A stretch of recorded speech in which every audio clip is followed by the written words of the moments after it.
Hello guys, आप सभी का वार्म वेलकम है यूट्यूब चैनल की इस E1 क्लास में। तो आज क्लास शुरू करने से पहले हम लोगों ने पिछले क्लास में जो देखा था उसको एक बार देख लेते हैं, उसके बाद आगे बढ़ते हैं। ठीक है, तो हम लोगों ने पिछले क्लास में देखा था रिफ्लेक्सिव प्रोनाउन। रिफ्लेक्सिव प्रोनाउन क्या था? तो myself, ourself, yourself, himself, herself, itself और देम सेल्फ को रिफ्लेक्सिव प्रोनाउन कहते हैं। ठीक, हिंदी में क्या था? यदि किसी वर्ब का सब्जेक्ट और ऑब्जेक्ट एक ही व्यक्ति या वस्तु हो तो ऑब्जेक्ट के लिए रिफ्लेक्सिव प्रोनाउन का प्रयोग करते हैं। ठीक है, फिर हम लोगों ने देखा था कि रिफ्लेक्सिव प्रोनाउन का प्रयोग हमेशा खुद को, अपने आप को के अर्थ में होता है। जैसे ही स्पॉइल्ड हिमसेल्फ, उसने अपने आप को बर्बाद कर लिया, किसी को नहीं, अपने आप को बर्बाद किया। यू हर्ट योर सेल्फ, तुमने खुद को चोट पहुंचाया। चोट पहुंचाया तुमने खुद को, किसी और को नहीं, खुद को, अपने आप को चोट पहुंचाया। ठीक, आगे देखते हैं। तो आगे हम लोगों ने ये भी देखा था कि इंग्लिश का स्ट्रक्चर और हिंदी का स्ट्रक्चर। तो इंग्लिश के स्ट्रक्चर में पहले सब्जेक्ट, फिर वर्ब, फिर ऑब्जेक्ट। लेकिन हिंदी के स्ट्रक्चर में पहले सब्जेक्ट, फिर ऑब्जेक्ट, फिर वर्ब होता है। जैसे में यू हर्ट योर सेल्फ में यू सब्जेक्ट, लेकिन हर्ट क्या है? वर्ब, और योर सेल्फ क्या है? ऑब्जेक्ट है। और हिंदी में क्या है? तुमने तो सब्जेक्ट हो गया, खुद को क्या है? खुद को जो है ऑब्जेक्ट है, और चोट पहुंचाना क्या है? एक वर्ब है, क्रिया है, इसलिए यह एक वर्ब है।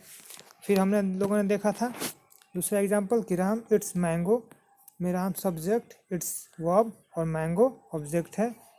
मैंगो ऑब्जेक्ट है, लेकिन हिंदी में राम सब्जेक्ट, आम क्या है? आम ऑब्जेक्ट है, और खाना क्या है? क्रिया है, काम हो रहा है, इसलिए ये वर्ब है। ठीक, फिर हम लोगों ने देखा था एम्फेटिक प्रोनाउन। एम्फेटिक प्रोनाउन क्या था? जब रिफ्लेक्सिव प्रोनाउन नाउन या प्रोनाउन पर जोर देने के लिए प्रयोग किया जाता है तब ऐसे प्रोनाउन को एम्फेटिक प्रोनाउन कहते हैं। ठीक, जहाँ हम लोगों ने देखा था कि रिफ्लेक्सिव प्रोनाउन का अर्थ होता है खुद को, अपने आप को होता है रिफ्लेक्सिव प्रोनाउन का अर्थ। वहीं एम्फेटिक प्रोनाउन का क्या अर्थ होता है? तो एम्फेटिक प्रोनाउन का अर्थ होता है खुद या स्वयं, खुद या स्वयं। ठीक, तो इसका एग्जाम्पल क्या है? He himself did this, he himself did this. तो ये प्रोनाउन है। तो जब नाउन या प्रोनाउन के बगल में जब रिफ्लेक्सिव प्रोनाउन आएगा तो उसको, तो वो क्या होता है कि उस पर जोर देने के लिए यूज होता है, उस पर और भी एम्फसाइज देने के लिए यूज होता है, इसलिए इसे डिमोन्स्ट्रेटिव प्रोनाउन कहते हैं। ठीक है, तो ये हमेशा क्या होगा? हमेशा ये नाउन या प्रोनाउन के बगल में रहेगा, यानी सब्जेक्ट के बगल में रहेगा। तो क्या है? ही हिमसेल्फ डिड दिस, उसने स्वयं, खुद यह किया। ही हर सेल्फ एडमिटेड इट, उसने स्वयं या उसने खुद यह कबूल किया, किसी और ने कबूल नहीं किया, उसने खुद कबूल किया। किसी और ने यह नहीं माना, उसने खुद ये माना है, उसने खुद यह कबूल किया है। ही हिमसेल्फ सेड दिस, उसने स्वयं खुद यह कहा, किसी और ने नहीं कहा, उसने स्वयं कहा, खुद उसने ऐसा बात कहा है। आई माई सेल्फ सॉ दिस, मैंने स्वयं या खुद यह देखा है। ठीक, आगे बढ़ते हैं। फिर हम लोगों ने देखा था रिफ्लेक्सिव प्रोनाउन और एम्फेटिक प्रोनाउन में अंतर देखा था, डिफरेंस देखा था। तो क्या था? ही हर्ट हिमसेल्फ। ठीक, ये वर्ब के बाद आ रहा है, इसलिए रिफ्लेक्सिव प्रोनाउन, और ये सब्जेक्ट नाउन या प्रोनाउन के बाद आ रहा है, इसलिए एम्फेटिक प्रोनाउन।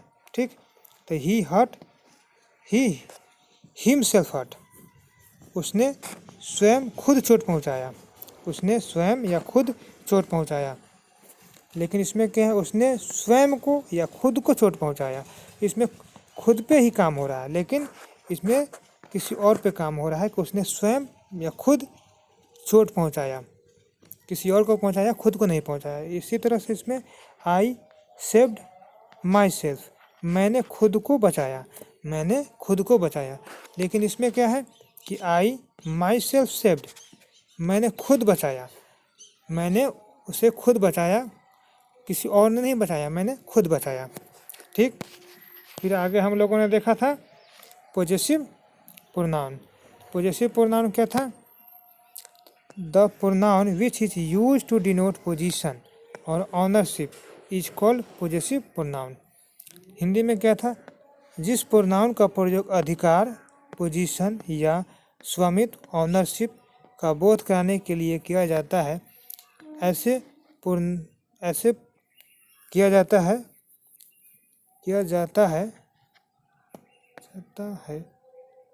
जाता है उसे पॉजेसिव प्रोनाउन कहते हैं।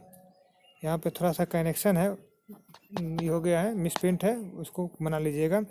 किया जाता है, ठीक, ये किया जाता है, उसे पॉजेसिव प्रोनाउन कहते हैं। पॉजेसिव प्रोनाउन क्या है? तो पॉजेसिव प्रोनाउन में mine, ours, yours, hers, his तथा देयर्स को पॉजेसिव प्रोनाउन कहते हैं। इसका प्रयोग अधिकार दिखाने के लिए होता है। ठीक, इसका एग्जाम्पल क्या था? तो इसका एग्जाम्पल था दिस टेबल इज माइन, यह टेबल मेरी है, यह टेबल मेरी है, तेरी है, उसकी है। जिसमें माइन जो है क्या कर रहा है? तो एक अधिकार दिखा रहा है, किसका? तो टेबल के बारे में, कि यह टेबल मेरी है। हम लोगों ने यह देखा था कि यह माइन कैसे बना है, तो माई प्लस टेबल से बना है, यानी कि माई प्लस कोई भी नाउन से बना है। उसी तरह से हर्ष क्या है? तो हर प्लस पेन से बना है। ठीक, उसी तरह से आवर्स क्या है? तो आवर है, वो आवर प्लस चेयर से बना है। ठीक, ये हम लोगों ने देखा था। आगे बढ़ते हैं। उसके बाद में हमने देखा था कि हीज जो है पॉजेसिव प्रोनाउन और पॉजेसिव एडजेक्टिव दोनों हैं। और हम लोगों ने ये कहा था कि एडजेक्टिव क्या है? तो किसी चीज़ के बारे में खास इन्फॉर्मेशन देता है, किसी चीज़ के बारे में कुछ खास बताता है, तो उसको क्या बोलते हैं? खासियत बताता है, उसको पॉजेसिव, उसको एडजेक्टिव बोलते हैं। तो क्या है कि दैट इज हीज पेन, या उसका कलम है, उसका, इसका, किसी के बारे में बता रहा है, खास इन्फॉर्मेशन दे रहा है कि किसका है, तो उसका है, इसलिए इसे एडजेक्टिव बोलेंगे। तो वह उसका कलम है में हीज जो है एडजेक्टिव का काम कर रहा है, किसके लिए? तो पेन के लिए। ठीक, लेकिन दैट पेन इज हीज में क्या है कि दैट पेन, वह कलम उसकी है या उसका है, सॉरी, उसका है में हीज जो है पॉजेसिव प्रोनाउन का यूज हो रहा है, जो बना है किससे? तो हीज प्लस पेन से बना है। ठीक, इसमें एस नहीं लगता है या ई एस नहीं लगता है। ठीक है, इसका पॉजेसिव प्रोनाउन और पॉजेसिव एडजेक्टिव दोनों जो है हीज ही होता है। पॉजेसिव प्रोनाउन और पॉजेसिव एडजेक्टिव दोनों हीज ही होता है। बाकी हम लोग एडजेक्टिव जब देखेंगे तो एडजेक्टिव के बारे में और डिटेल से पढ़ेंगे।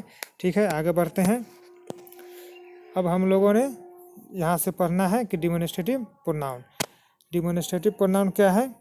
Demonstrative pronoun point out the position और things, sorry, demonstrative pronoun point out the persons और things for which they stand. ठीक, तो इसका हिंदी में डिफिनेशन है, हिंदी में इसका डिफिनेशन है, जिस प्रोनाउन का प्रयोग किसी व्यक्ति या वस्तु को सूचित इंगित करने के लिए किया जाता है, उसे डिमोन्स्ट्रेटिव प्रोनाउन कहते हैं। किसी वस्तु या व्यक्ति को निर्देशित करने के लिए, इंगित करने के लिए, उसको बताने के लिए जब उसका यूज होता है तो उसको क्या बोलते हैं? डिमोन्स्ट्रेटिव प्रोनाउन कहते हैं। ठीक, आगे बढ़ें। इसका एग्जाम्पल क्या है? तो इसका एग्जाम्पल है दिस, डैट, देज और दोज। ये है डिमोन्स्ट्रेटिव प्रोनाउन का एग्जाम्पल। दिस का मतलब क्या होता है, दिस का मतलब यह होता है, डेट का मतलब वह होता है, ये पता ही होगा आपको। लेकिन दिस क्या है, सिंगुलर है, और डेट क्या है, प्लूरल है। सॉरी, दिस जो है सिंगुलर है और डेट भी सिंगुलर है। लेकिन दिस का एक मिनट, हाँ, दिस का प्लूरल जो है देज है, और डेट का प्लूरल क्या है, दोज है। दिस मतलब यह, देज मतलब ये, डेट मतलब वह, और दोज मतलब वे। जब नज़दीक में हो तो दिस का यूज होगा। जब एक चीज़ नज़दीक में होगा तो दिस का यूज होगा। लेकिन एक से ज़्यादा चीज़ जब नज़दीक में होगा तो देज का यूज होगा। और जब एक चीज़ दूर हो तो डेट का यूज होगा। और एक से अधिक चीज़ हो लेकिन वो दूर हो तो दोज का यूज होगा। ठीक, आगे देखें।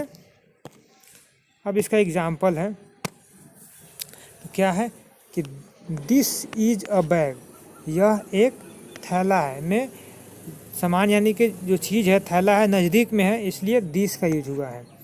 इसी तरह से दिस इज अ पेन, यह एक कलम है, यानी कि कलम जो है पास में है, नज़दीक में है, इसलिए दिस का यूज हुआ है कि यह एक कलम है।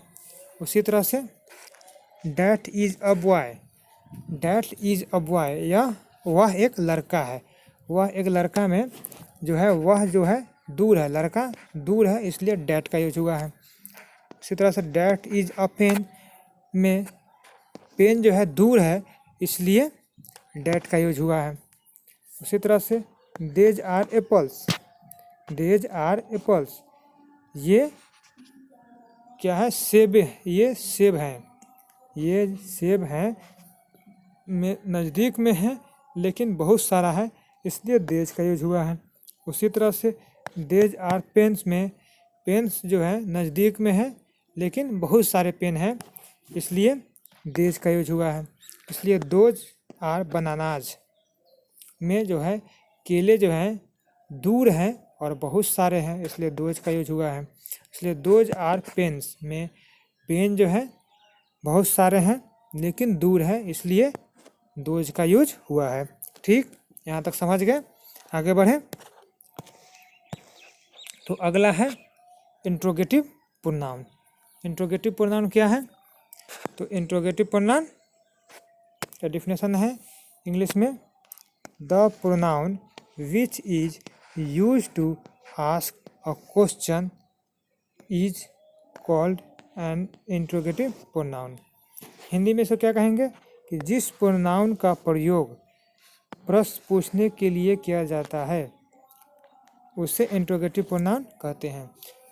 प्रश्न पूछने के लिए जिस प्रोनाउन का यूज प्रश्न पूछने के लिए किया जाता है उसे इंट्रोगेटिव प्रोनाउन कहते हैं। ठीक, आगे बढ़े। तो इसका एग्जाम्पल क्या है, तो इसका एग्जाम्पल है हु, विच, व्हाट। ये जो है प्रश्न पूछने के लिए यूज होते हैं, इसलिए इसको क्या बोलेंगे, इंट्रोगेटिव प्रोनाउन कहते हैं। ठीक, अब इसको थोड़ा डिटेल से देखते हैं। तो हु क्या है, हु का मतलब होता है कौन या किसने, हु का मतलब होता है कौन या किसने।